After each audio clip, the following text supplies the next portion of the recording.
प्रणाम, नमस्कार, हर हर महादेव। आप सभी लोग स्वस्थ होंगे, आनंद में होंगे। आज पुनः फिर मैं आप लोगों के सामने आया हूं। तो आज हम आयु पर विचार करेंगे। बहुत लोगों का प्रश्न होता है कि हमारी आयु कितनी है या आयु से संबंधित ग्रहों से हम कैसे देखें। तो इस विषय में थोड़ा विचार करते हैं और बृहद पराशर के हिसाब से आयु का प्रमाण लेते हैं। पराशर जी ने 120 वर्ष आयु उन्होंने रखी है और विंशोत्तरी दशा उन्हीं के आधार पर चलती है। तो सारी दशाओं को मिला के, सारी दशाओं के 9 दशाओं के वर्ष मिला के आयु का प्रमाण 120 वर्ष मिलता है। तो उन्होंने 3 प्रकार कहे हैं आयु के लिए। मैत्रेय जी प्रश्न करते हैं और पराशर जी उसका उत्तर देते हैं बृहद पराशर में। तो 3 प्रकार के प्रमाण उन्होंने दिए कि एक तो चर, स्थिर और द्विष भाव लग्नेश्वर अष्टमेश से देखें। दूसरा उन्होंने दिया है कि शनि चंद्रमा से आयु का प्रमाण देखना चाहिए। और होरा और लगन के द्वारा, लगन और होरा लगन के द्वारा आयु का प्रमाण देखना चाहिए। परंतु यहाँ मारक दशाएं भी प्रभाव डालती हैं, गोचर का फल भी प्रभाव डालता है। तो इस पे भी थोड़ा विचार हम करेंगे। तो आप लोगों को वीडियो को फॉलो भी करना है, लाइक भी करना है, कमेंट्स भी करने हैं, प्रश्न जरूर पूछें। मैं आपसे पुनः वही बात कह रहा हूँ कि प्रश्न पूछना चाहिए। तो हमसे पहले सूत्र पे चलते हैं। तो पहला सूत्र है चर, स्थिर, द्विष भाव। राशियों को 3 भागों में बांटा गया है। तो पहला भाग है चर, मेष राशि, कर्क राशि, तुला राशि और मकर राशि, ये चर राशि में आती हैं। और इसी प्रकार से स्थिर राशियां जो होती हैं वृष, सिंह, वृश्चिक और कुंभ राशि। और वृषि भाव राशि जो आती हैं वो मिथुन, कन्या, धनु और मीन, ये 3 राशियां जो आती हैं। तो इस पे हमें देखना चाहिए चर, स्थिर, द्विष भाव क्या होता है।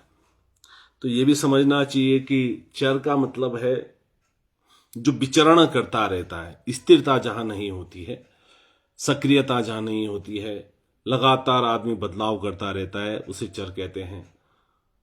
शुरुआती कार्य को शुरू तो कर देता है पर उसको परिणाम तक नहीं पहुंचाने वाले को स्थिर लगन, भाई चर लगन कहते हैं। स्थिर लगन की स्थिति ये होती है कि स्थिरता, दृढ़ता, भाई चलो कोई भी परेशानी पर हमें इसको फिनिश करना है, इसको पूरा करना है, तो ये फल मिलता है स्थिरता का। अब हम द्विष भाव का अर्थ होता है संशय, बीच में फंसा हुआ। तो जो बीच में फंसा हुआ रहता है तो परिवर्तनशील, लचीलापन उसमें होता है, अपने आप सही निर्णय ना लेना, तो ये फल उसका पड़ता है। तो ये 3 चर, स्थिर और द्विष भाव लगन देखे जाते हैं। ये इनके स्वभाव पर निर्भर करती है। जो मेष राशि है वो चर लगन में आती है, कर्क राशि वो चर लगन में आती है, तुला राशि वो चर लगन में आती है और मकर राशि ये चर लगन में आती है। आप इनके स्वभाव को भी देखें तो स्थिर स्वभाव इन लोगों का नहीं होता है। बहुत जल्दी अपने पलट जाते हैं बातों से, बहुत जल्दी अपनी बातें नहीं रखते हैं और सही निर्णय पे अगर आप इनको कोई निर्णय लेने की क्षमता दोगे तो ये निर्णय लेने की क्षमता में भी कमी होता है। स्थिर राशि वाले जो वृष है, सिंह है, वृश्चिक है और आपके कुंभ राशि है, तो ये लोग क्या करते हैं, ये निर्णय लेने में सक्षम होते हैं। निर्णय लेने मतलब गलत के साथ भी खड़े रहेंगे तो सही के साथ भी खड़े रहेंगे।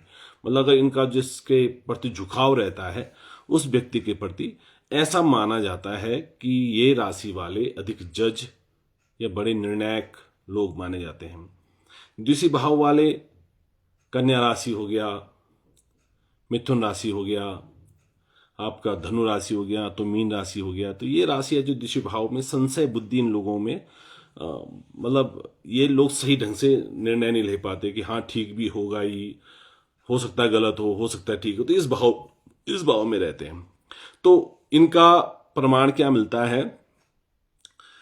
तो इस प्रकार से इनकी 6 चीजें बताई गई हैं चर स्थिर द्वितीय भाव के लिए कि लग्नेश और अष्टमेश अगर चर राशि के होते हैं, चर राशि का मतलब मेष और तुला राशि, अगर ये चल राशि के हैं तो समझ लीजिए कि आपकी दीर्घ आयु मानी जाएगी और दीर्घायु रहती है व्यक्ति की। दीर्घायु का एक प्रमाण और मिलता है, स्थिर और द्वितीय भाव राशि हो तो वो दीर्घायु का प्रमाण मिलता है। और चर हो, दोनों चर राशियां हो तो वहां पर थोड़ा आयु की कमी मानी जाती है। चर द्वितीय भाव हो तो अल्पायु मानी जाती है। तो इस प्रकार से 5 चर स्थिर से बनने वाले योग माने जाते हैं। अब प्रश्न ये आता है कि हम अपनी आयु को देखें, तो मैंने आपको बता दिया कि जो राशियां होती चर और स्थिर द्वितीय भाव में चलती हैं। तो पहला पराशर जी ने कहा कि भैया राशियों के चर स्थिर द्वितीय भाव के आधार पर आयु का निर्णय लें, सप्तमेश, लग्नेश और अष्टमेश को देखते हुए। दूसरा उन्होंने कहा कि आयु को देखने के लिए शनि और चंद्रमा का देखना बहुत जरूरी है, क्योंकि शनि और चंद्रमा विष योग का निर्माण करता है और ये कहीं भी दृष्टिगत हो, सप्तम में, अष्टम में, द्वादश में, छठे घर में, द्वितीय घर में ये संबंध, दृष्टि संबंध आदि आदि बना रहे हों, तो जब भी ये गोचर में, जब भी ये दशा में, अंतर दशा में आएंगे, उस समय शरीर में रोग ज्यादा पनपते हैं और शरीर संक्रमित हो जाता है, शरीर में रोगों से लड़ने की क्षमता कम हो जाती है। इस वजह से शरीर विकृत होके बहुत जल्दी शरीर समाप्त हो जाता है। तो ये आयु का दूसरा प्रमाण इन्होंने दिया। तीसरा है लगन और होरा लगन। तो होरा लगन 2 ही होते हैं, रात्रि और दिन, 2 लगन चलते हैं इसमें। तो 2 लगनों में जो भी लगन वहां पर दिन का होगा तो दिन का लगन चलेगा, रात्रि का तो रात्रि। तो वहां पर ये पता लगता है कि ये व्यक्ति रात्रि में मरेगा कि दिन में मरेगा और क्या इसका समय होगा, किस प्रकार का समय होगा, ये उसमें होता है। वैसे ज्योतिष का विचार करने पर हमें 6 भाव नजर आते हैं, लगन, सप्तम, द्वितीय, अष्टम, षष्ठ और द्वादश। ये 6 भाव होते हैं जहां पर से सही निर्णय ले सकते हैं। एक अच्छे ज्योतिषाचार्य की विशेषता यहां पर रहेगी कि वो आयु का निर्णय ले सकता है कि भैया यहां पर शायद आपकी मृत्यु समकक्ष कष्ट आपको प्राप्त हो। और ये जरूरी नहीं है कि जब मारक दशाएं आए या मारक योग बने तो उस समय मृत्यु ही मिले, ये अनिवार्यता नहीं है। हो सकता है कि वहां पर क्लेश, जीवन में कलह आ जाए, भय आ जाए, चोट फटाक लग जाए, किसी बड़ी दुर्घटना से आप मरते मरते बचें, ये योग बनते हैं। और ये इसके अलावा एक अन्य भाव हमारे यहाँ शास्त्रकारों ने माना है कि आपका किया गया दान पुण्य यहाँ पर काम आता है, आपका पूजन, आपकी भक्ति यहाँ पर काम आती है और यहीं पर आपका विश्वास काम आता है, यहीं पर आपकी श्रद्धा काम आती है। जब आप विपत्ति काल में हो तो विपत्ति में सिर्फ एक ही सहारा होता है और वो सहारा होता है आपका पुण्य। पुण्य तभी प्राप्त होता है जब उसको करने के बाद हमारे अंदर अभिमान ना रहे। हमने कोई चीज दान दी, पुण्य किया, पर उसके बाद हमारा अभिमान उसमें शून्य रहे कि हाँ भाई मैंने दे दिया, इसमें मेरा कोई अधिकार नहीं है, दूसरे व्यक्ति उसको कैसे भोग रहा, क्या भोग रहा, उसका विषय वो माना जाएगा।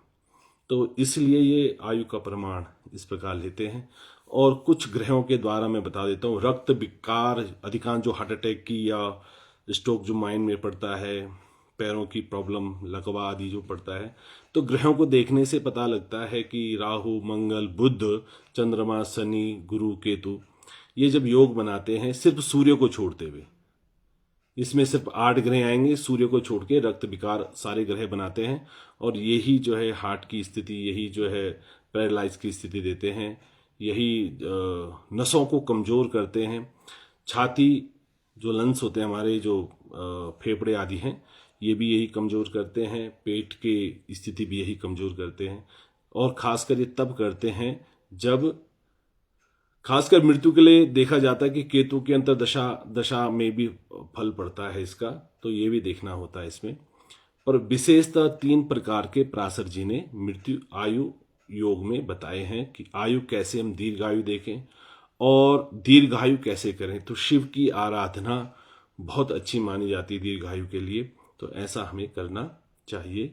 तो योग त्रयम, 3 प्रकार के योग हैं। त्रयम रूपम भिन्नम भिन्नम भवेत् द्विजः। हे द्विज, मैत्रेय जी को कह रहे हैं कि 3 योग हैं, पर वो भिन्न भिन्न के रूप में हैं। क्योंकि जैसे लगन, चर, स्थिति, द्वितीय भाव को देखते तो 5 भागों में बंट जाता है कि भाई अगर चर हो, लगन भी और अष्टमेश भी चर हो, तो कितनी आयु होगी? वो आयु पूर्ण होगी, दीर्घायु मानी जाएगी, या वो अल्पायु मानी जाएगी। या चर है, द्वितीय भाव है, तो वो आयु कितनी मानी जाएगी। चर है और स्थिर है, वो आयु कितनी मानी जाएगी। तो इसमें सबसे बड़ा विषय है कि 5 प्रकार के बनाए गए हैं। इसी प्रकार से लगन और होरा देखते हैं, तो इसमें भी ये होता है कि अगर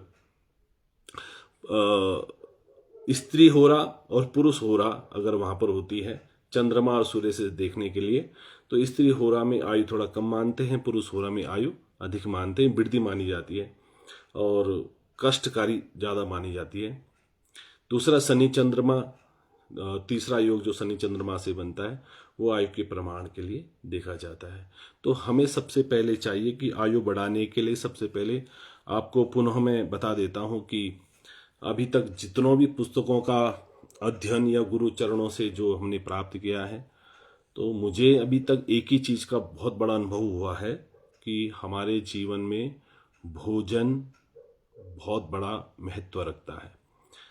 और ये ना सोचें, ग्रहों के आधार पर ये देखने को मिलता है कि प्रत्येक व्यक्ति का भोजन अलग है, उसे अलग प्रकार से। अगर घर में 4 लोग हैं तो चारों लोगों का ग्रहों के आधार पर भोजन 4 प्रकार के होंगे। एक को वो पचता है, दूसरे को नहीं पचता है, दूसरे को वो स्वाद रहित रखता है, और किसी को बल देता है, किसी को बल नहीं देता है। तो ये भी है, कभी कभार घी सबको बल नहीं देता है, परेशानी खड़ी कर देता है। दूध कभी किसी को पचता है, किसी को नहीं पचता है, किसी को बल देता है, किसी को नहीं देता है।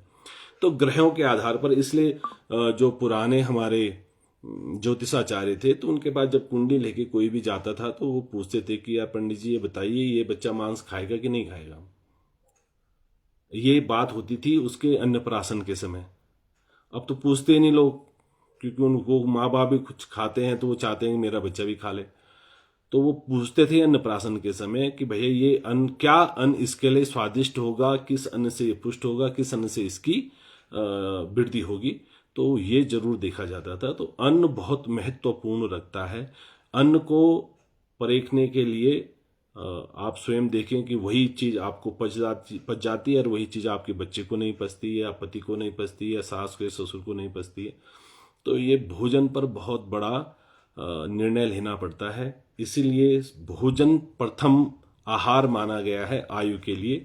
तो आयु को अगर बढ़ाना है तो भोजन सबसे पहले, अपने आप को भोजन, वही भोजन करना है जो हमारे लिए, हमें सुपाच्य करता है और जल्दी पच जाता है, आयु को बढ़ाता है वही।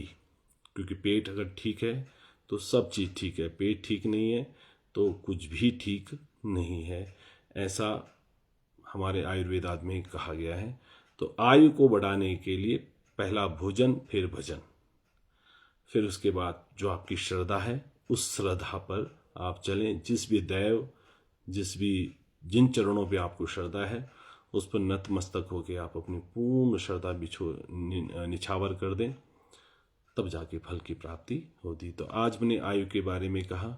आपके कुछ भी प्रश्न हो तो वो प्रश्न आप कर सकते हैं और आपके प्रश्नों का मुझे इंतजार रहेगा। तो आप लोगों को स्वस्थ रहना है, छोटे भाई कैलाश मणि, बहुत बहुत प्रणाम मेरे भाई, कैसे होंगे आप? सब स्वस्थ होंगे। जसविंद्र भाभी जी प्रणाम। हर्षवीर जी, भाई साहब नमस्कार। दीदी पुष्पा बिष्ट प्रणाम, कैसे हैं दीदी आप? तनुजा डबराल जी प्रणाम, कैसे हैं? स्वस्थ होंगे आप लोग। स्वस्थ रहना है, मस्त रहना है, आनंद रहना है। जीवन में कष्ट आते रहते हैं, परंतु धैर्य, सबसे बलवान व्यक्ति धैर्यवान होता है। शायद मैं अब उपदेश भी देने लगा हूँ, पर ये उपदेश नहीं है, ये वास्तविकता है। जीवन में धैर्य बहुत बड़ी महत्वपूर्ण भूमिका निभाता है, और धैर्य से लिए गए निर्णय, हमारे शास्त्र में एक चीज और कही गई है, शायद उपदेश ही दे रहा हूं मैं, तो उपदेश का अर्थ यह है कि आज का लिया गया निर्णय ही आपका भविष्य कहलाएगा। तो समय पे निर्णय लेने चाहिए। तो समय पे जो निर्णय लिए जाते हैं वही भविष्य कहलाते हैं। वो अच्छा निर्णय भी हो सकता है और बुरा निर्णय भी होता है। तो इसलिए अपने किसी भी निर्णय लेने से पहले अपने प्रियजनों से जरूर उसकी सलाह करनी चाहिए। प्रियजन कौन है? आपके माता पिता, आपके भाई बंधु, जो आपके लिए निस्वार्थ भाव से आगे बढ़ते हैं, आपके बढ़ने की हमेशा कामना करते हैं। आपके रिश्तेदार जो अच्छे लोग हैं वो जरूर आपके आगे बढ़ने की कामना करते हैं। इसलिए आज का लिया गया निर्णय ही भविष्य कहलाता है। तो इसलिए भोजन और भजन पर नियंत्रण होना चाहिए, तब जाके सब कुछ अच्छा होता है। तो आयु प्रमाण के बारे में मैंने आपको कुछ संक्षिप्त मतलब थोड़ा सा बताया है। कुछ भी प्रश्न हो तो आप पूछ सकते हैं, निर्भीक होके पूछें, मैं आपको पूर्ण जवाब देने का प्रयास करूंगा। नमस्कार। आपको स्वस्थ रहना है, आनंद में रहना है और मस्त रहना है। हर हर महादेव। प्रणाम। जय हिंद, जय भारत, जय उत्तराखंड।